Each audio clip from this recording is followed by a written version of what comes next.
नमस्कार मैत्रिणींनो, तर आज आपण येळवणीची आमटी बनवतो।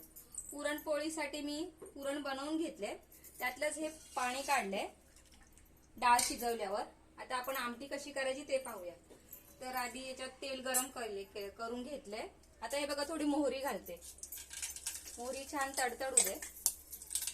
जितकी खमंग तडकडता येईल ना तेवढी छान फोडणी येणार आपली आणि चव येणार।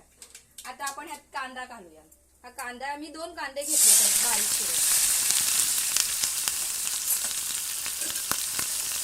कांदा छान परतून आता घेऊया। परतून झालाय, आपण याच्यात लसूण आणि आल्याची पेस्ट घालूया आणि व्यवस्थित परतून घेऊया।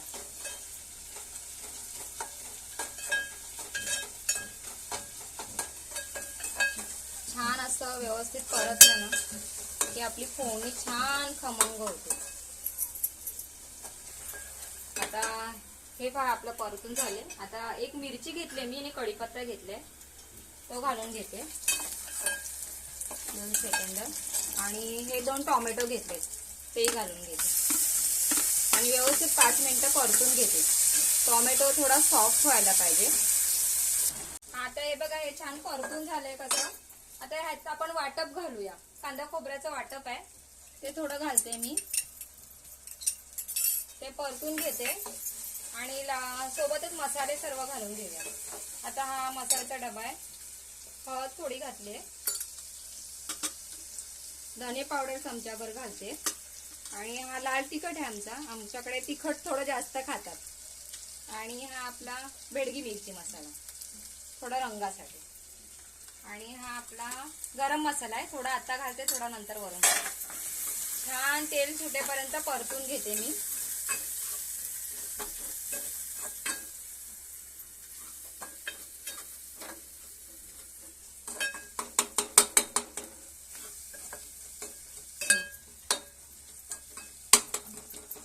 छान तेल सुटले पहा। आता मी हे आपण जे पाणी काढून घेतलं होतं ना पुरणपोळीसाठी, पुरण जे केलं तयार त्या डाळीचं, ते आपण घालून घेऊया त्यात। हे बघा, आता हे घालून घेते। थोडं थोडं घालून असं मिक्स करा। आता यात काही लोक गूळ सुद्धा घालतात, पण आमच्याकडे गोड कोण खात नाही ना, त्याच्यामुळे मी गूळ नाही घालणार आहे। चवीपुरतं मीठ घालूया थोडं, तर तुम्हाला जसं लागेल तसं। आता मी या प्रमाणात केले आमटी, त्या प्रमाणात असं थोडं मीठ घालते। 2-2.5 चमचे मीठ घातले मी। छान मिक्स करून घेते। आता याला चांगली दणदणत उकळी येऊ दे। थोडा गरम मसाला घालते पुन्हा, अर्धा चमचा मी आधी घातलेला, अर्धा चमचा आता घालते।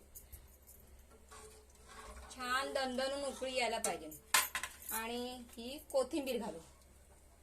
कोथिंबीर कशी सर्व स्वयंपाकात हवी, त्याची चव ही चांगली असते आणि डोळ्यांना सुद्धा छान असते। डोळे चांगले राहतात ना त्याच्यामुळे।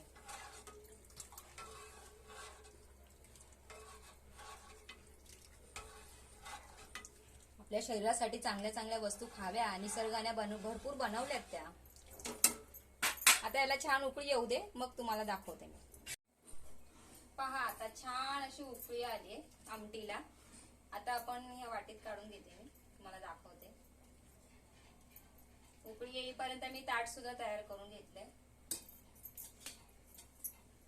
हे पहा, दिसते गरम गरम आमटी, भात, पोळी। घरी आज 2 भाज्या झाल्या होत्या, त्या आपण घेतल्या। तर पहा कसं झालंय ते।